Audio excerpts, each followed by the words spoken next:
Just a quick video about what's going on in the world, particularly in Australia right now.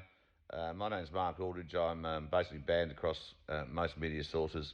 So I'm videoing this and hoping to upload it somewhere where people can actually see it. I've come out of the political arena for a long time. You don't need to know my history. I'm sure it bores you.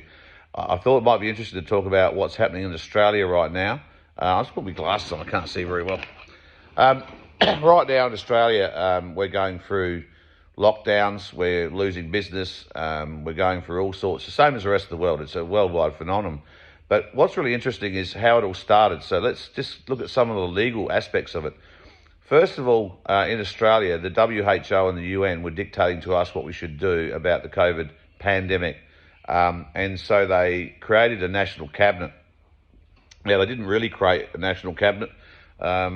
It was a farce. The National Cabinet was labelled the National Cabinet to deal with these issues so that it could deny any access to freedom of information applications and could hide what was really going on in Australia. That's just been proven in the courts yesterday to be totally dodgy.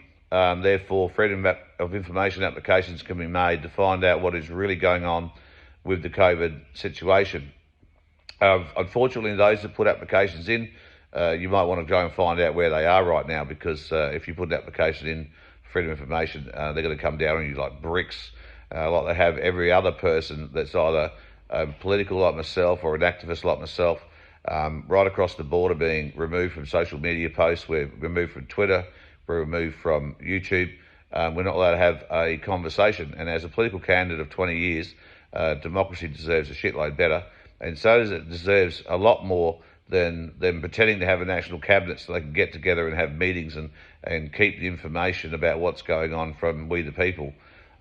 It goes much worse than that, because some of the first acts that this national cabinet supposedly made were to amend all sorts of legislation in Australia to deny us rights, or our ability, our freedoms, our rights, or our ability to know what the hell's going on. Some of those acts were the Poisons Act. The Poisons Act would deny the application to bring in untested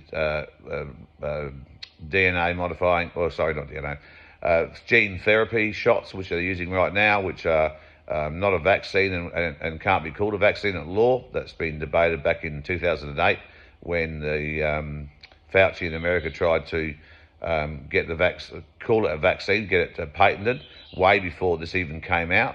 And the vaccine, they turned that down because it wasn't a vaccine. They changed the Poisons Act here in Australia to enable them to give that out under emergency circumstances. That was done by the National Cabinet.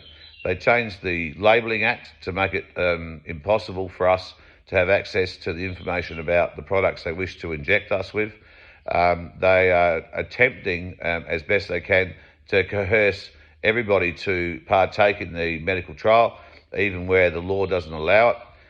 Fair workplace laws in this country are quite ingrained in the legal system and the protections of workers. And now we see companies trying to demand their workers have the jab or they can't work, which is illegal. They've tried to make the jab some sort of mandate. The Constitution, Section 23, won't allow that. There's been, it's not just the Constitution that won't allow it, but there's been debates in the High Court on Section 23A and the different parts of 23A, which clearly do not give the government any power to mandate that we do anything with our body other than free choice. We're seeing the Privacy Act being overridden. Well, not overridden. We're seeing a situation where control of our parliament is gone. We have this national cabinet, which is a farce and illegal, making decisions and giving powers to outside sources. So we see police now with the right to write regulations.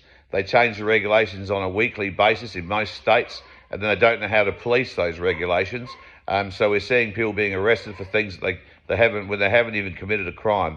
This is an unacceptable situation. It's unacceptable that I'm not allowed to talk to you about it on any social forums. I've got a bit of noise in the background there, so I'll finish here.